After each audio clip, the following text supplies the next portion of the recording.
La siguiente temática tiene que ver con desafíos de los sistemas de riesgos del trabajo en América Latina. Va a exponer Mara Betiol, presidente de la Unión de Aseguradoras de Riesgos del Trabajo de Argentina. Bueno, Mara es un clásico también de este evento, con los problemas de riesgo del trabajo. Por lo general hacemos un análisis un poco de la situación en Argentina, principalmente, y alguna comparación con otros países de América Latina, es decir, en el sentido de cómo funcionan los sistemas, ¿no? Más que nada los sistemas privados, ¿no? Porque en muchos países tienen un sistema estatal, que no es comparable con lo que tenemos nosotros. O sea que, pero principalmente el tema argentino, ¿no? Cómo vienen las cosas. Hemos pasado bastantes momentos complicados, hubo modificaciones a la ley, cómo han respondido esas modificaciones, cómo nos afectó la crisis del riesgo del trabajo. La pandemia también, en un momento hemos hablado del tema de la pandemia, pero bueno, todo ese panorama en 20 minutos lo tenéis que contar. Muy bien. Bueno, buenos días a todos, gracias por estar hoy acá. Nuestro sistema de riesgos del trabajo tiene una particularidad que lo diferencia del resto de los países, y pasa por la litigiosidad. Así como en las conversaciones anteriores se hablaba de la inflación, que es una cosa muy particular de Argentina en extremo. En el caso de riesgos del trabajo, la particularidad la constituye la litigiosidad, que también es extrema, exacerbada, y les puedo asegurar que en estos 30 años, al menos, que he estado participando en distintos lugares dentro del sistema, hemos probado de todo, como dijo Pedro. Sí. Los cambios que vienen en Argentina, ¿cómo van a afectar a los riesgos de trabajo de Argentina? Ese es un tema, ¿no? Bien, bueno. A ver, digamos, hemos pasado de todo tipo de cosas, así que me animo a desafiar a que, bueno, probar con tal cosa, seguramente lo vamos a poder tildar fácilmente. Para ponernos en contexto, hoy la cobertura del sistema tiene 10 millones de trabajadores, más de 1 millón de empleadores, de los cuales 400.000 son empleadores de casas particulares, es decir, del servicio doméstico que se lo conoce habitualmente. Hoy por hoy todavía no se ha visto tan resentida esta cantidad de trabajadores cubiertos. Llevamos una disminución del 1,9% si vemos en este primer cuatrimestre en cantidad de trabajadores. La cantidad de trabajadores cubiertos es la que se refleja en este gráfico, es decir, todo el empleo asalariado registrado.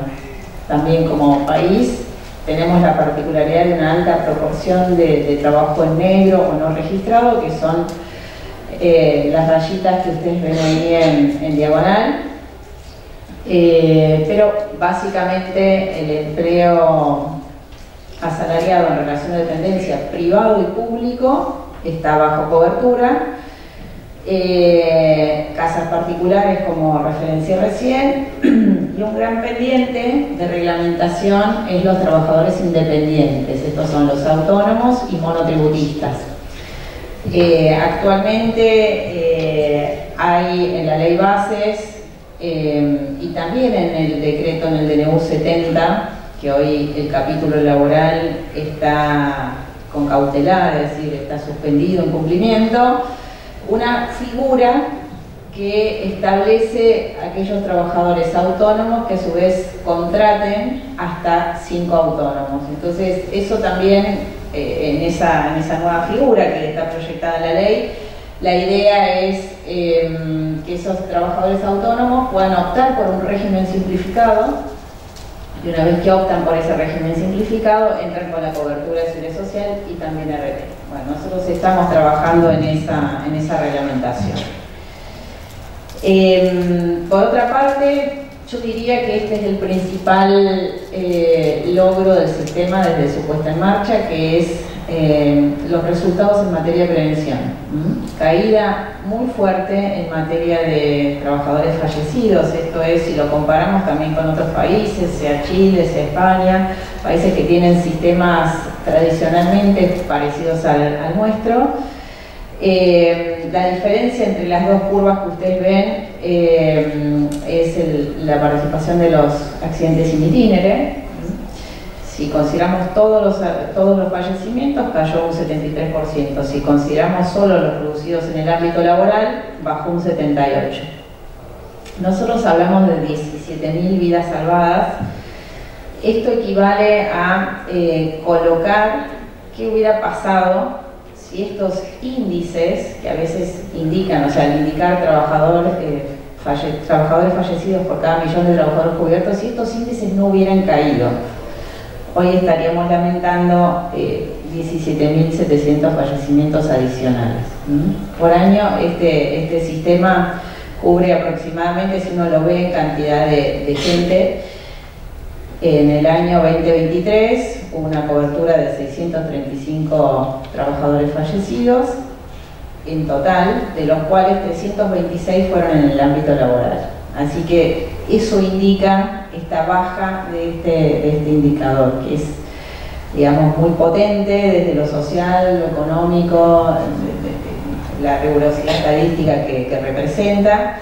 En muchos casos, cuando vamos hacia algún evento internacional, nos preguntan a qué atribuimos esta baja, y creo que hay un factor que es muy importante, que es la definición de los roles de cada uno de los actores involucrados. En primer lugar, qué hace el empleador, qué hace la RT, qué hace el trabajador, qué hace el Estado, que regula y fiscaliza. Y por otro lado, el sistema de información.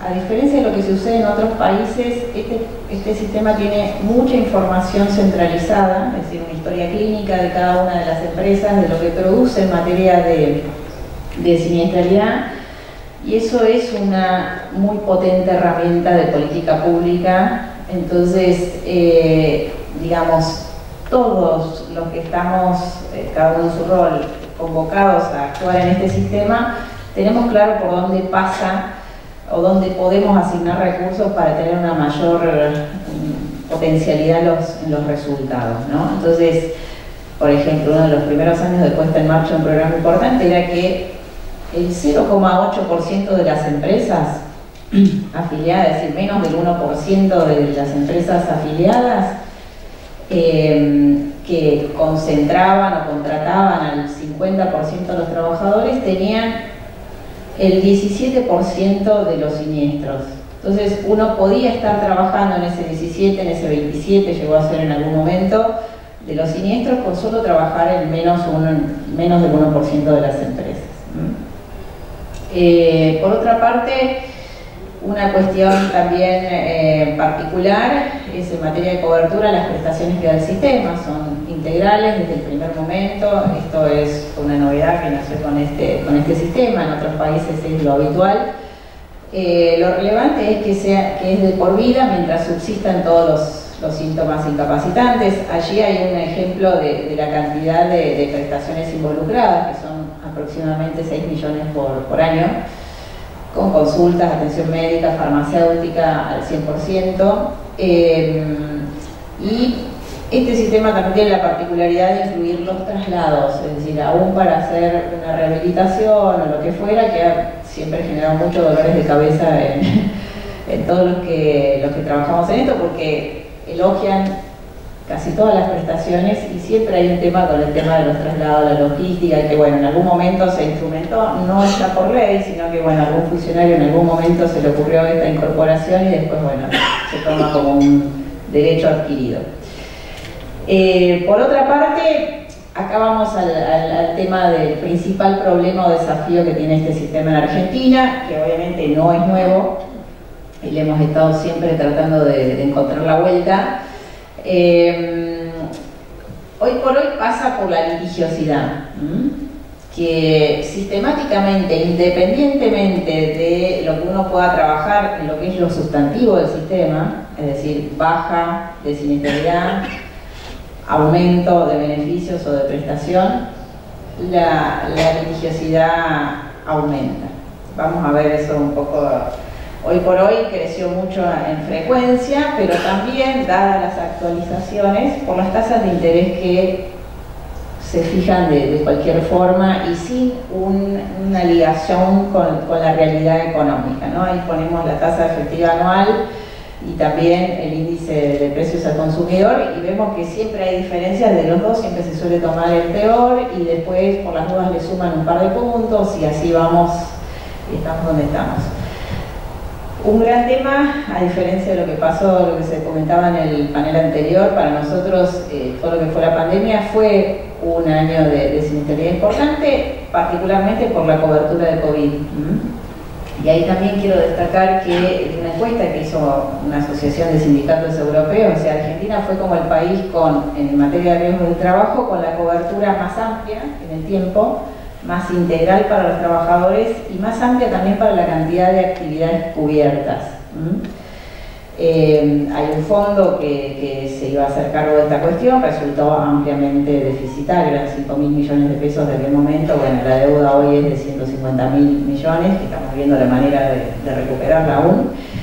Y por otro lado, cuando uno incorpora estas cosas, particularmente la litigiosidad, vemos que si tuviéramos que tarifar todos los siniestros y todos los juicios conforme hoy se están definiendo, no quiere decir que esto se defina así al final, pero conforme hoy se están definiendo, nos faltan 1,5 puntos, es decir, el 58% de la prima. Que empieza a ser crónica porque siempre uno lo va corriendo de atrás, digamos, ¿no? Entonces, pensamos que esta vez con este ajuste, con esta ley, con esta mejora de beneficios, con estas acciones que hemos instrumentado vamos a estar mejor y después, bueno, la litigiosidad vuelve a darnos una sorpresa. En este gráfico se muestra la cantidad de juicios ingresados nuevos cada año. Esto sí es una cosa que no la entiende nadie de afuera. Nosotros a veces señalamos, pero ¿cuál es la particularidad con Chile o con España? Bueno, hay cierta idiosincrasia y también reglas de juego que hacen que acá sí haya litigiosidad y afuera no. O sea, en España a nadie se le ocurriría cuestionar la seguridad social. Acá es casi un deporte, tanto en nuestro caso como en el sistema previsional también, ¿no? De todos modos, en este sistema, cuando uno lo compara con los de otros países, es generoso en cuanto a la amplitud de la cobertura, tanto sea las prestaciones dinerarias, que se pagan cualquier porcentaje por encima del 0, no pasa así ni en España ni en Chile, que es a partir del 15, o en España a partir del 33. Es decir, a pesar de esas cosas, igual tiene esta litigiosidad, que bueno, encierra un negocio muy importante, hoy bastante atomizada, es decir, ya no son los grandes estudios que concentraban los bolseros o esas cuestiones, los hay, pero digamos está muy atomizada. Y acá en este gráfico quisimos sintetizar muchas cosas que pasaron a lo largo de los años, que son las distintas reformas y mejoras que ha tenido este sistema a lo largo del tiempo como para hacer frente a esa litigiosidad. Lo que está en verde es todos aumentos prestacionales, mejora de beneficios, cómo tratamos de que el trabajador tenga una mejor cobertura. Lo que está en violeta fueron fallos positivos de la Corte Suprema de Justicia de la Nación. Vemos que a partir de 2016 tuvimos fallos importantes de Corte avalando aspectos muy medulares del sistema. En celeste, la incorporación del servicio doméstico, incorporación de COVID, es decir, más beneficios al sistema. Y en rojo ahí ustedes ven en 2004 un fallo de corte que a partir de acá se generó, o sea, pasamos de 3.000 juicios que tuvimos durante 7 años a, bueno, 117.000 juicios el año pasado y veremos si este año son 130, 125.000 juicios nuevos en 2024. Y remarcamos en rojo un par de cuestiones que es, al año siguiente de la presentación de una reforma, automáticamente hay un incremento del ingreso en la cantidad de juicios. Es decir, parece que se torna un negocio más apetecible quizás, no sé. Pero bueno, la cuestión es que genera una respuesta contraria a la que uno estaba buscando. Por otra parte, algunos dicen, no, lo que pasa es que también creció la cantidad de trabajadores, entonces hicimos un gráfico donde mostrábamos la cantidad de juicios medido por cantidad de trabajadores. Bueno, vemos que fractados los trabajadores, la verdad que los juicios crecen igual. Dice, no, lo que pasa es que el índice de siniestros, bueno, acá en celeste ven el total de siniestros, ya no solo los fallecidos, sino los siniestros, y vemos que los juicios tienen una vida propia, que es la línea que ven en rojo, que es que van creciendo, pero nada que ver con lo que pasa en materia de siniestralidad, ¿no? De siniestralidad real, de producción de accidentes. O sea, acá está medido en índices la cantidad de accidentes producidos y medido en índice la cantidad de juicios ingresados. Por otra parte, bueno, no, es el stock que no se cierra. Bueno, acá en este gráfico mostramos qué pasa con el stock de juicios, es decir, las compañías durante la época de los primeros años de la reforma de 2017, que fue muy importante, tuvimos una baja en la cantidad de juicios ingresados. Y enseguida todo el mundo se abocó a cerrar los juicios y ahora ya de nuevo no damos abasto con la cantidad de juicios ingresados. Entonces, a partir de septiembre del 2022 empezó a revertirse y la cantidad de juicios en stock crece. Obviamente no llegamos a valores como tuvimos 370.000 juicios, pero bueno, de no mediar la complementación de la reforma, la puesta en marcha de una figura que está prevista en la ley, pero la propia justicia no cumple, seguramente terminaremos en alguna cosa parecida. Acá una breve reflexión con las tasas, porque esto también le parece raro, me parece a cualquiera que no es argentino. Es muy difícil en nuestro país fijar un único indicador que revele o que refleje exactamente el valor de la prestación, o sea, que pueda ser un buen indicador para mantener el valor de la prestación. Probamos distintas cosas, acá está solamente reflejado la tasa activa y el IPC. Entonces, ¿qué es lo que planteábamos nosotros cuando era tasa activa, recargada, actualizada, etcétera, que estuvo en muchos ámbitos? En muchas ocasiones esa tasa es usada como herramienta de política económica, entonces se supera ampliamente el índice de inflación al solo efecto de contenerla. Entonces, por eso vemos que hay unos picos gigantes de la tasa que se usó en la época de Massa, de Macri, distintos ministros que pasaron. Y entonces por eso no puede ser un indicador que refleje el valor del dinero, digamos, un valor razonable del dinero, de la prestación que haya que abonar. Creo que tampoco sería el IPC, porque hemos tenido momentos en que no lo es. Entonces, originalmente, acá en CABA, la Cámara Nacional de Pensiones y Trabajo tenía un mix de indicadores a lo largo de la vida de un juicio, que me parece siempre lo más razonable. Eso cambió en septiembre del 2022, y bueno, dictó un superacta, después vino el fallo Oliva, fallo de la Corte, que hizo recalcular esas actas. A los 14 días dictó una acta nueva, peor que la anterior, y acá estamos todos bailando al ritmo de esta nueva acta. Hicimos un ejercicio, afecta al 8% de los casos del total en stock, implica casi un patrimonio de las compañías si tuviéramos que pagar eso en los términos que están previstos. Bueno, estamos trabajando para que no, veremos qué es lo que sucede. Y acá la cuestión es todo el tema de actualizaciones judiciales. Hay muchas heterogeneidades, pero todas tienen un desliz muy importante respecto a lo que es reflejar la realidad económica. Como que hay jurisdicciones, ayer por ejemplo me comentaban una de Rafaela que les parecía baja, entonces son 5 veces la tasa activa de Banco Nación. En otros casos es 1,5 veces, en otros casos es RITE, en otra comparan RITE con tasa y toman la mayor, le suman un poco porque así todo les parecía baja. Entonces, bueno, hicimos un relevamiento importante en todo el país, pero básicamente es eso. Y el problema, que no solo, o sea, cuando uno dice retroactivo, implica un recálculo para todo. O sea, no es que dictan un nuevo criterio, o sea, no solo que es heterogéneo, sino que tampoco es el mismo para ese juzgado. O sea, recalculando de atrás para acá todo. Me parece que es importante también esos dos puntos que señalo en el punto 4, que es desindexar y que sea de acá para adelante, ¿no?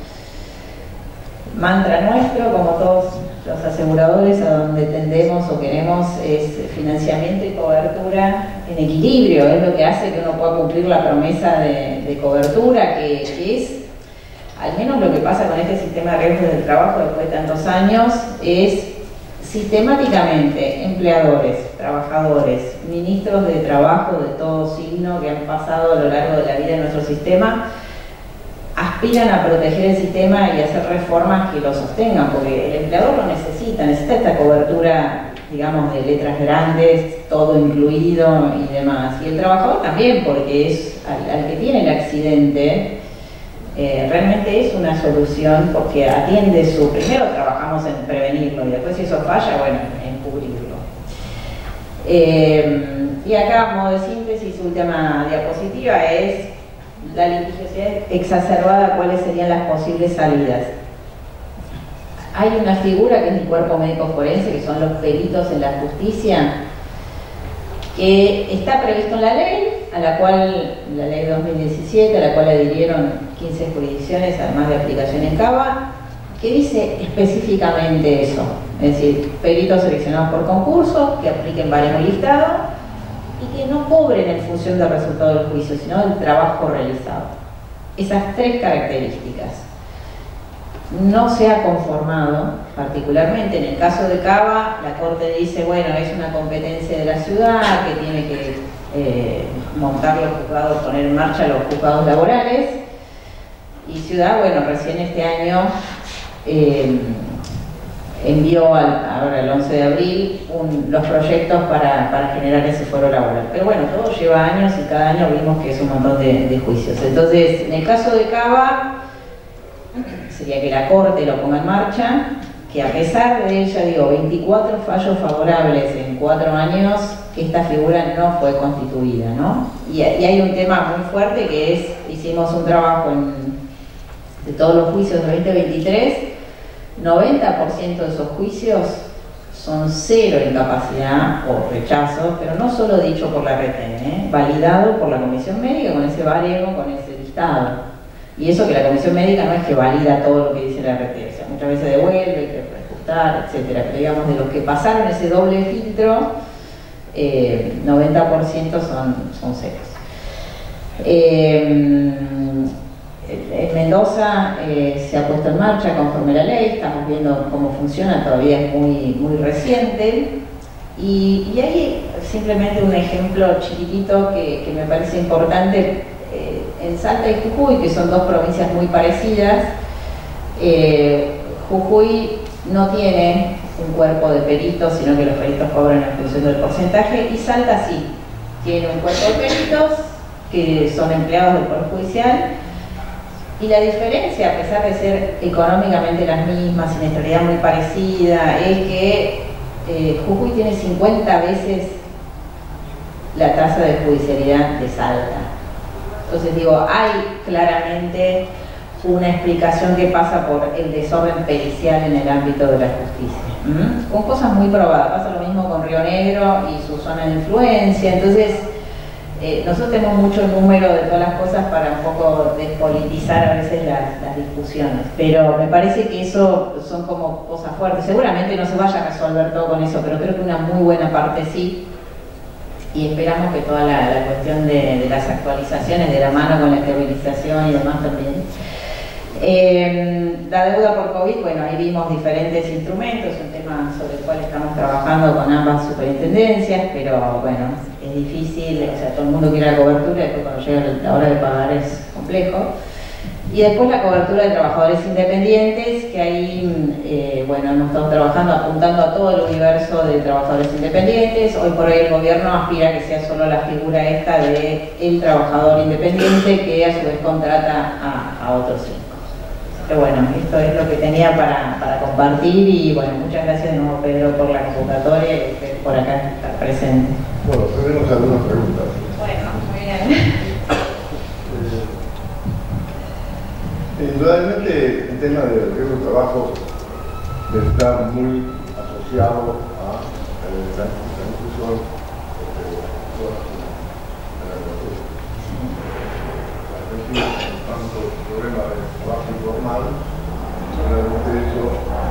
necesitan volumen, posibilidades de reducción. Últimamente hemos visto que, bueno, se está corriendo la mortalidad respecto a los incluyen las alícuotas, aumenta la risco. Aunque la competencia hace de que en muchos casos uno pueda encontrar una reducción, digamos, de las alícuotas. ¿No? Hay competencia en el mercado, indudablemente. Es un poco inexplicable la competencia en el riesgo del trabajo en un riesgo obligatorio, ¿no? Sí, ahí, o sea, hoy por hoy está como estancada en el 2,5%, cuando tendría que estar en 4%. El promedio. El promedio. Muchas veces se genera por una necesidad de liquidez. Hemos tenido distintas épocas, digamos, ¿no? Pero estas cosas también provocan necesidad de liquidez. Sí. Es muy importante la segmentación, ¿no? Claro, porque evidentemente no todos los riesgos son iguales. No, claramente. Entonces, tendría que haber una diferenciación tarifaria adecuada al respecto, ¿no? Bueno, ese es un punto. El otro punto es el tema del desempleo, ¿no? Lo que está ocurriendo ahora en una medida que la gente que se queda sin trabajo. Eso también afecta al costo del trabajo, al ingreso también. Y por el otro lado, el otro punto es el impacto de la inflación, ¿sí? En relación a los desajustes salariales. ¿Sí? Ese es otro punto también. O sea que las alícuotas se aplican sobre la masa salarial. Si la masa salarial no crece adecuadamente, los ingresos tampoco crecen adecuadamente. Hay que ver todo esto cómo funciona en relación a los nietos, a los hijos. Esto sí, la verdad es que es complicado en este momento, pero lo que sí se nota es que para algunos los costos son elevados, para otros no tanto. Ese tema, es decir, hay que arreglar varias cosas. No sé cómo afecta la política de cultura, a ver, con respecto al empleo. Sí, claro, bueno, ahí viste que ahora hay mucha discusión acá si la recuperación va a ser en B-corta o no. Bueno, nosotros plegamos porque sea, como dijo el ministro ayer, en B-corta. Pero la expectativa es que pueda mejorar. Totalmente. O sea, uno como Argentina, o sea, de la mano de la estabilización debería venir también la recuperación, con la recuperación también el empleo, y si hay algunas cosas en materia laboral, por más que sean tibias, de reforma en materia laboral, esperemos que también. O sea, acá cuando uno, esto así como digo, el sistema tiene mucha información de siniestros, de litigios por empresa, entonces siempre se trata que la alícuota refleje de la manera más cercana posible. Creo que hay una alta correlación entre el riesgo y la alícuota. Y ese creo que también ha sido un factor importante en la mejora de los indicadores de siniestralidad, porque cuando no había tanto juicio, uno le podía decir al empleador, mira, si bien este es un sistema de seguridad social, tiene una base aseguradora, y ese empleador en la medida que baje los siniestros también te va a bajar la alícuota. Era un poderoso incentivo.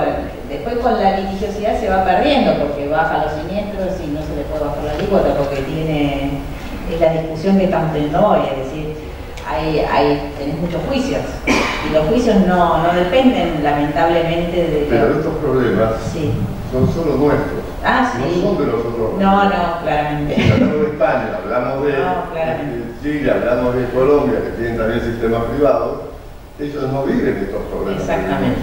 La dinámica que tienen los riesgos del trabajo en la Argentina es increíble. Justamente porque el tema salarial es un tema muy importante, claro. O sea, el salario vino perdiendo en los años anteriores, un poco sobre todo al final del 2023, con inflación. Lentamente se van recuperando de algunas estimaciones que hemos nosotros visto, particularmente de Econviews, que es la consultora de Kiel, con la cual trabajamos determinadas cosas. Lo que se observa es que, bueno, se espera de la mano de la baja de la inflación un recupero del valor de los salarios hacia el final del año o en el segundo semestre. Habrá que ver todos los temas, y en este quizás más, la coyuntura política y económica afecta muchísimo. Sí, totalmente. Sí, uno vive de la mano de la generación de empleo, de la actividad, del nivel salarial, de esas cuestiones y tratamos de acompañar todo eso. Bueno, ¿y el futuro cómo lo ves? Siempre con esperanza y con trabajo. Pero pensamos que sí, se empiezan a poner en orden, o sea, volvimos, me parece que nosotros quizás ya lo naturalizamos, como decía recién que me precedió, que lo traemos de la cuna, la inflación, bueno, sí, la terminamos naturalizando, pero creo que hay pautas de trabajo que permiten avisorar un mejor horizonte y trabajar en esto. Sí. Bueno, ¿hay alguna pregunta? Bueno, por favor, el micrófono al señor Juan Carlos. Costa Rica. Muchas gracias. Es que sin duda todos estos temas son muy enriquecedores. Quisiera preguntarle cómo anda el tema de los casos no asegurados. En Costa Rica no se cobra, no sé si dentro de la litigiosidad están incluidos ahí, pero tenemos el problema de que en primer lugar no se cobra, cuando se cobran los juicios duran 8 años, entonces eso crea un efecto sistémico de que los empleadores dicen, si de por sí no me van a cobrar, no lo aseguro. O sea, acá en Argentina es obligación para los empleadores estar afiliados a una RT. Ok, y después dentro de este sistema son aquellos empleadores que están en blanco, o sea, son personas que están dentro del sistema, o sea, todos reciben cobertura. Me refiero al caso del patrón, sí, que no incluyó a sus empleados. Ah, nómina, falta de nómina. Y sufrió un accidente. Después te lo blanquean. Claro, a ver, en nuestro caso, eso, digamos, es trabajo en negro. En ese caso es la RT da la cobertura y recupera, tendría el derecho a recuperar del empleador toda esa otra cobertura, no, digamos, todo, ese trabajador, no la tasa, no solo la tasa, el costo completo del siniestro. Esa es la parte que nos está. Ajá. Entonces hay una morosidad del tamaño de la deuda. O sea, la aseguradora brinda la cobertura y no le recupera al empleador.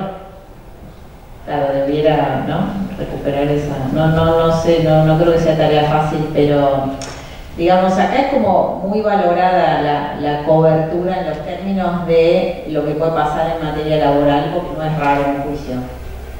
Solo la aseguradora del Estado de Costa Rica vende el seguro. Un tema muy ineficiente de claro. Falta gestión de recupero en ese caso sería. Sí, a lo que me refiero es esto. El patrono que no asegura a su empleado, hay dos tipos: el que por olvido no lo aseguró o por un problema de trámite, y el que deliberadamente no lo aseguró. Y esto se da mucho en construcción y en el trabajo informal. Por ejemplo, contrato a una persona para que me... Vamos a ver, la ley está diseñada para que si yo le digo a una persona que me llegue a cortar el césped de la casa, ¿verdad?, debería tener la póliza. Eso es lo que dice la ley. Y no hay excepciones. Pero supóngase que contrato a un trabajador que me pinte la casa y el tema es que va a durar 8 días o 10 días.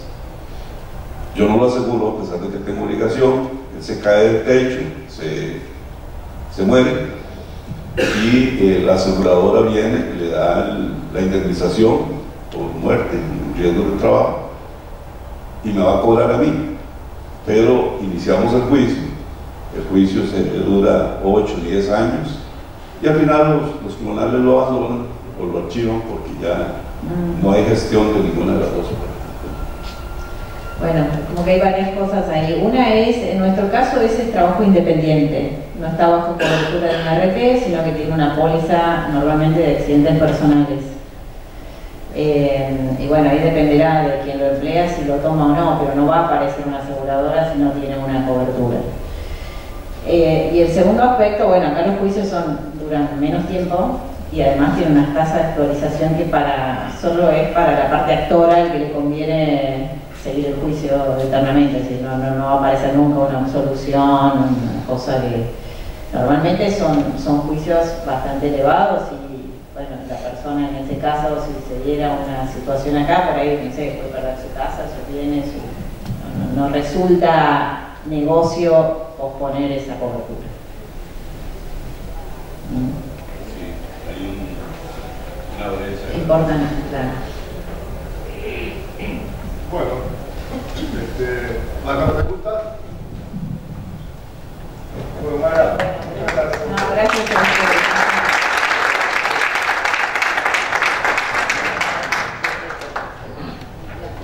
El agradecimiento por la participación una vez más en el seminario de Mara Betiol, presidente de la Unión de Aseguradoras de Riesgos del Trabajo de Argentina.